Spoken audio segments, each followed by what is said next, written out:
দেখুন কতটা সুন্দর হয়েছে, কতটা ফুলকো ফুলকো হয়েছে। মাত্র 5 টাকা সুজি দিয়ে বিনা তেলে এভাবে ঝটপট এ হালকা ফুলকা জলখাবারটা একবার বানিয়ে দেখুন। এতটা সুন্দর হয় আর এতটা হালকা যে খাওয়ার পরে কিন্তু কোনো রকম পেটের কোনো সমস্যাই হবে না। আর এই দেখুন কতটা সফট নরম তুলতুলে হয়েছে, একেবারে জালিদার।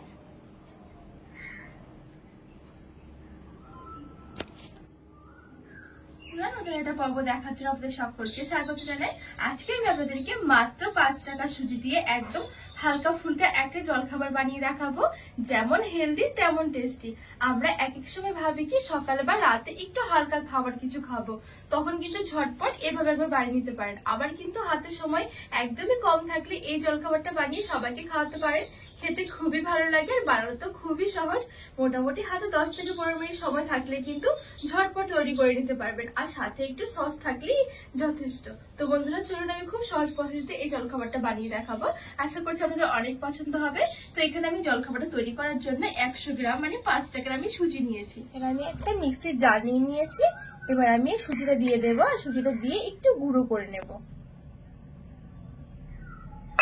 এবার ঢাকনা লাগিয়ে একটু আমি মিক্সির মধ্যে ঘুরিয়ে গুঁড়ো করে নেব। খুব বেশি কিন্তু একটু গুঁড়ো হবে না, একেবারে ফাইন পাউডার নয়, মানে একটু গুঁড়ো করে নিলেই হয়ে যাবে। আর এখানে কিন্তু আপনারা চাইলে না গুঁড়ো করলেও হবে, মানে সেক্ষেত্রে কিন্তু এই সুজির ব্যাটারটা করে একটুখানি রেস্টে রাখতে হবে। আর এভাবে করলে কিন্তু ঝটপট ইনস্ট্যান্ট তৈরি করে নিতে পারবেন। তো এখানে আমি মিক্সির মধ্যে ঘুরিয়ে একটু গুঁড়ো করে নিয়েছি। এখানে কিন্তু পুরোপুরি আমার এখানে একটা পাউডার হয়নি, একটু দানা দানা ভাব আছে, জাস্ট সুজির দানাগুলো একটু ভেঙে হালকা করে গুঁড়ো হবে, ব্যাস এইটুকু করলেই হয়ে যাবে। এবার আমি গুঁড়ো করা সুজিকে এখানে একটা বাটির মধ্যে নিয়ে নেব। এবার আমি দিয়ে দেবো 2 টেবিল চামচের মতন চালের গুঁড়ো। চালের গুঁড়ো না থাকলে তাহলে কিন্তু ময়দা বা আটা যে কোনো একটা দিলেই হয়ে যাবে। আর এখানে আমি দিয়ে দেবো 2 টেবিল চামচের মতন টক দই।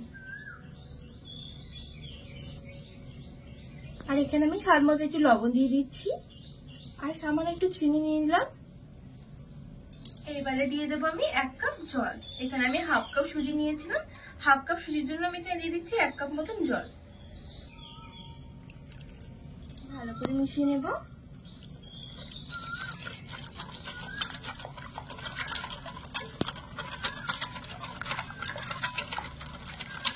চাইলে কিন্তু আপনারা এর পরিমাণটা বাড়িয়ে আরো বেশি করেও বানাতে পারেন এই জলখাবারটা। আবার কিন্তু এই হাফ কাপ সুজি দিয়েও কিন্তু অনেকগুলো কিন্তু আমাদের জলখাবার হয়ে যায়।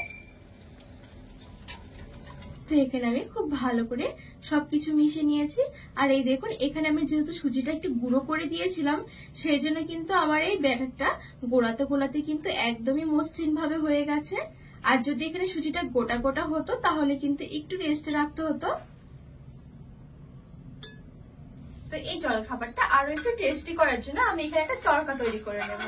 আর এই তড়কাটা আজকে আমি কোন রকম তেল ছাড়াই করব, একটু ঘি দিয়ে দেবো, এতে করে কিন্তু ফ্লেভারটাও খুব সুন্দর আসবে, খেতেও ভালো লাগবে, আর তার সাথে তো পুরো একেবারে হেলদি হবে। এখানে আমি একদমই সামান্য একটুখানি ঘি নিয়ে নিয়েছি। ঘিয়ের জায়গায় চাইলে কিন্তু আপনারা বাটারটাও দিয়ে করতে পারবেন। এখানে আমি ঘিটা গরম করে নিয়েছি। এবার একদম সামান্য একটুখানি কালো সরষে দিয়ে দিলাম, গোটা জিরে। এইবারে আমি এখানে কিছুটা বিউলির ডাল নিয়েছি আর কিছুটা ছোলার ডাল, আর এখানে আমি কিছুটা চিলি ফ্লেক্স নিয়ে নিয়েছি আর একটু আদা কুচি নিয়েছি। এবার এগুলো দিয়ে দেব।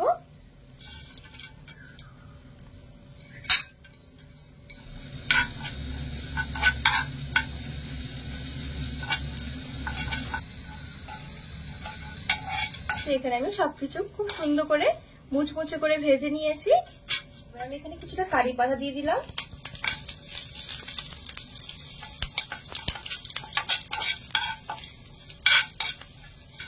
আর এই কারি পাতাটা একটু শেষে দিতে হবে, তাহলে কালারটাও খুব সুন্দর থাকবে, সেন্টটাও থাকবে। আর এখন কিন্তু খুব সুন্দর এই তরকাটার একটা গন্ধ বেরিয়েছে। এবারে এই তরকাটা আমি এই যে সুজিটা আমি আগে ব্যাটার করে রেখেছিলাম এখানে দিয়ে দেব, ভালো করে মিশিয়ে নেব। তো এখানে আমি তরকা দিয়ে ভালো করে মিশিয়ে নিয়েছি। এইবারে আমি এখানে দিয়ে দেবো একটা ইনো। ইনো না থাকলে বেকিং সোডা একটু দিয়ে দিলেও হয়ে যাবে। তো এবার আমি ইনো প্যাকেটটা দিয়ে দেবো। আর ইনো দিয়ে করলে কিন্তু এগুলো অনেক বেশি সফট হয় আর অনেক বেশি জালিদার হয়। ভালো করে মিশিয়ে নেব। আর এখানে কিন্তু আমি একটা ইনো প্যাকেটের হাফ নিয়েছি। যদি 1 কাপ সুজি হয় সেক্ষেত্রে 1 প্যাকেটে লেগে যাবে, যেহেতু আমি হাফ কাপ সুজি নিয়েছি সেজন্য আমি হাফ ইনো দিয়েছি। তো এখানে আমি সবকিছু ভালো করে মিশিয়ে নিয়েছি। এবারে আমি এখানে কয়েকটা ছোট ছোট বাটি নিয়ে নিয়েছি, আপনাদের কাছে যে কোনো বাটি থাকলে কিন্তু হয়ে যাবে।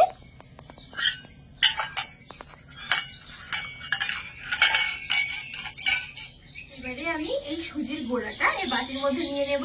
আর এই বাটির মধ্যে আমি আগে একটুখানি ঘি মেখে নিয়েছি।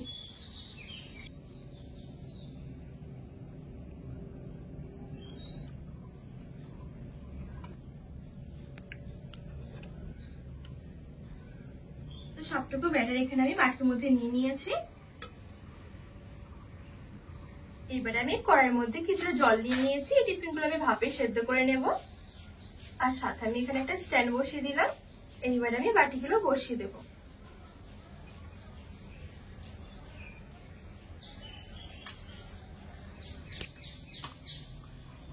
এইবারে ঢাকা চাপা দিয়ে আমি 5 মিনিটের জন্য ঢেকে রেখে দেব, মিডিয়াম টু হাই আছে।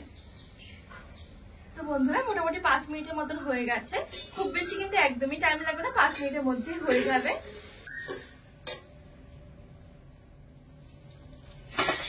তো বন্ধুরা এই দেখুন কতটা সুন্দর হয়েছে, কতটা ফুলকো ফুলকো হয়েছে।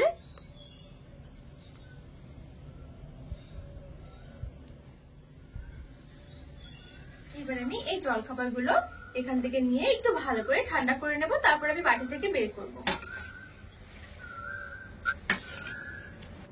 তো এখানে আমি সবগুলো টিফিন খুব ভালোভাবে ঠান্ডা করে নিয়েছি। যদিও এখানে কিন্তু একেবারে ঠান্ডা হয়নি, হালকা একটু গরম আছে। যখনই হালকা হালকা ঠান্ডা হতে থাকবে তখনই কিন্তু এই দেখুন বাটির সাইড থেকে কিন্তু খুব সুন্দরভাবে ছেড়ে আসবে, কোনোভাবে কিন্তু বাটির মধ্যে লেগে থাকবে না।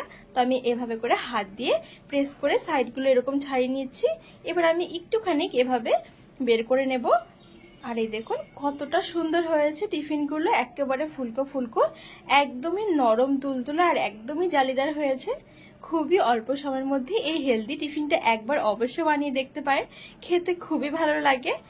চাইলে কিন্তু সকালের ব্রেকফাস্টও খেতে পারবেন, আবার রাতের ডিনারও, দুটো বেলাতেই কিন্তু খুবই সুন্দর। তো এখানে আমি সবগুলো জলখাবার খুব সুন্দরভাবে এরকম একটা প্লেটের মধ্যে সাজিয়ে নিয়েছি। আর এখন দেখতে কতটা সুন্দর হয়েছে। আর সাথে আমি খাওয়ার জন্য একটুখানি কেচাপ নিয়েছি।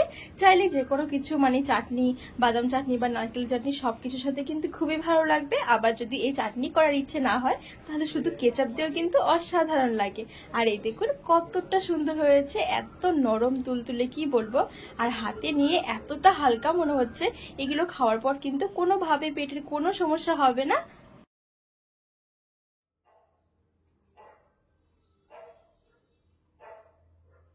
তো বন্ধুরা আজকের রেসিপিটি কেমন লেগেছে অবশ্যই কিন্তু কমেন্ট করে জানাবেন।